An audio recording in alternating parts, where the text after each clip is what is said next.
Yeah, one question I have that we didn't get a chance to circle around to in terms of a smooth transition was from a distribution network. Do wineries have their own distributors, or is it wine and beer? Because it seems like that's like a marriage within itself. From a craft beer standpoint, it's like once you sign with your distributor, you're done. You're like done, either good or bad. Is the same hold true for from a winery standpoint? Yeah, so we don't distribute. I mean, we self sell. We sell direct, winery direct, and part of that is being able to fulfill the commitments that you make once you enter into a partnership like that. I was Mm. really fortunate to meet a couple of people in the brewery, distillery, hard cider, kind of facets of the business that we've been able to kind of lean on for some stories and some advice of them making transition. So we've made the decision that we haven't gone the distribution route yet, and I'm not Would sure that we that will. prevent you from them being in a restaurant, for example?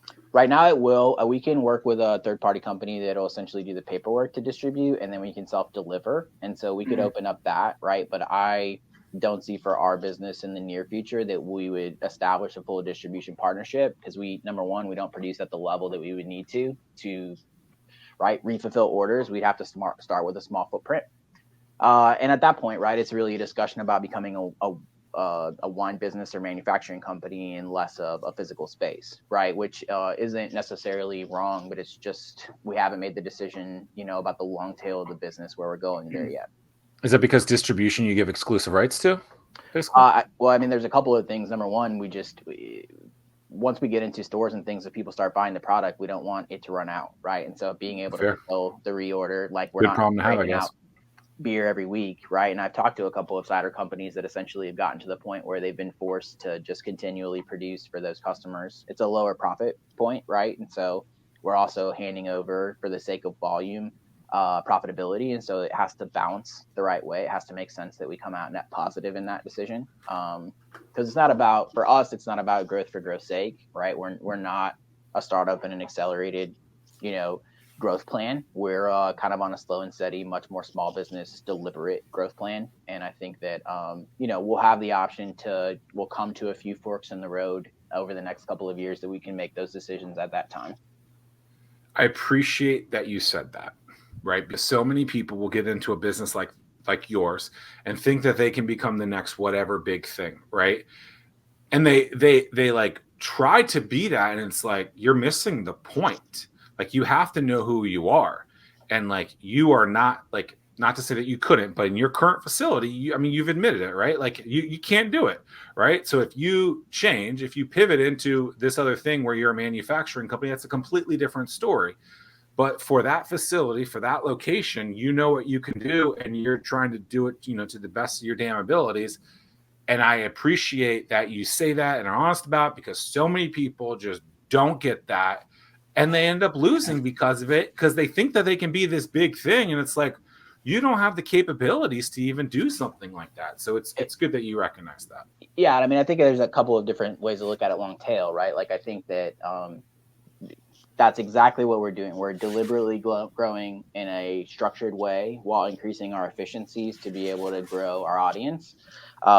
But right, especially in the beverage business, when you get to any kind of like distribution scale, like what you're really doing at that point is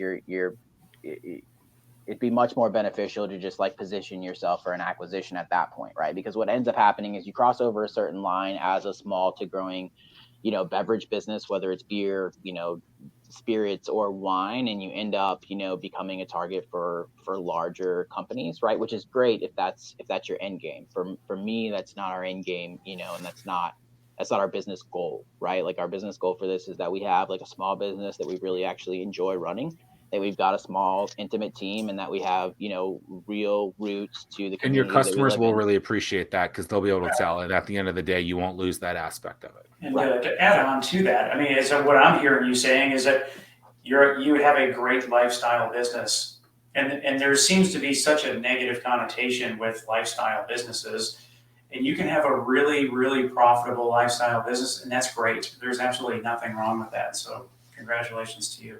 Yeah, I mean it's a lot of early mornings and late nights. I'll admit that. I'm not all in on like hustle culture and like No one should be. bragging about how I've had those long days. But I think that to your point about kind of just the lifestyle, I think that there are ways that you can either acquire or manufacture that part of your life in a way that works. And it's not a perfect process and it takes time, but we're working towards that. And I'm excited for kind of where it goes. Are you stuck at your home office, socially distanced coffee shop, or your fancy, all bricked out corner office, wondering why no one can see your business and sales are all over the place? Sounds like you need a pro. That's why I developed the Anomaly Academy. Insert clever copy here. Oh, I guess I was supposed to put something else there. Oops. You can grab access to the Anomaly Academy now at zackmillersays.com/Anomaly Academy.